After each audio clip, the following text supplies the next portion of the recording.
You know, I still get chills thinking about that flight from Dallas to San Francisco last year, flight 528, just a routine hop across the country, or so I thought. There I was, Jamal Thompson, this 17-year-old kid from Texas, all hyped up for the National Robotics Challenge, sitting in economy like a sardine, backpack stuffed with circuit boards and dreams of Stanford scholarships. But man, the guy next to me, Bradley Harrington, this slick-suited exec type in his 50s, turns what should have been a boring ride into a full-blown nightmare, starting with little jabs that built up like storm clouds you can't ignore. It kicked off subtle. You know, Bradley hogging the armrest like it was his throne, muttering under his breath when I shifted to grab my phone. "Watch it, kid. Some of us are trying to work here." I bit my tongue, 'cause Dad always drilled it into me.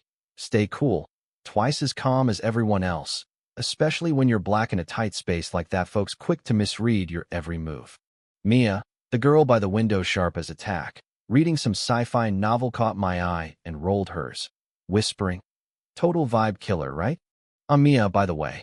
We started chatting low-key about robots and her split life between divorced parents, passing notes to dodge Bradley's glares, but he kept escalating, like my existence offended his whole worldview. His digs got sharper, questioning how a kid like me got into robotics, implying it was handouts or quotas, not the late nights I spent coding in my garage while Mom worked double shifts after her divorce. "Back in my day, we earned it on merit," he'd say, sipping his scotch, eyes narrowing like he was sizing up a threat. Mia fired back once. "Funny how merit always looked a lot like you guys," and Bradley's face flushed. He'd hated that. A Latina teen calling out his BS, but it was like fuel to his fire, rooted in that deep-seated crap where he felt entitled to control the space, the conversation, everything, probably cause his corporate bubble shielded him from real pushback. Things simmered until landing. I'm fumbling for my phone. Elbow bumps his coffee, splash on his tablet, and boom, he loses it. "You clumsy idiot. Always causing trouble. You and your little girlfriend here think the world's yours."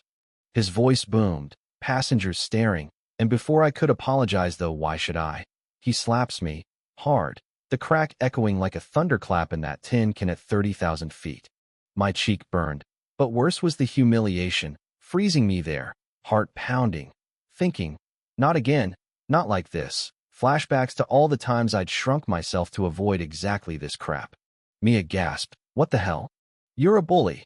And the flight attendants, Keisha, this no-nonsense pro, rushed in. "Sir, step back now." But Bradley doubled down, ranting about disrespectful kids these days, his ally across the aisle chiming in. "I saw it, the boy started it. Lying through his teeth, 'cause, let's face it, birds of a feather flock together in their echo chambers." Then out of nowhere comes the twist that flipped everything. Victor Novak, this quiet older guy 7 rows back, stands up slow but steady, like a ghost from another era, his voice cutting through with that faint Eastern European accent. "Not this time, you won't touch him again." Victor, 67, weathered from Vietnam scars and a fresh cancer diagnosis, positions himself like a shield, staring Bradley down. "I've seen bullies like you before, in wars, in life, thinking your suit makes you king, but you're just scared of kids smarter than you." Bradley stammered, "This ain't your business, old man." But Victor didn't flinch, exposing the guy's racism plain as day. "It's everyone's when you strike a child, 'cause he doesn't fit your narrow world."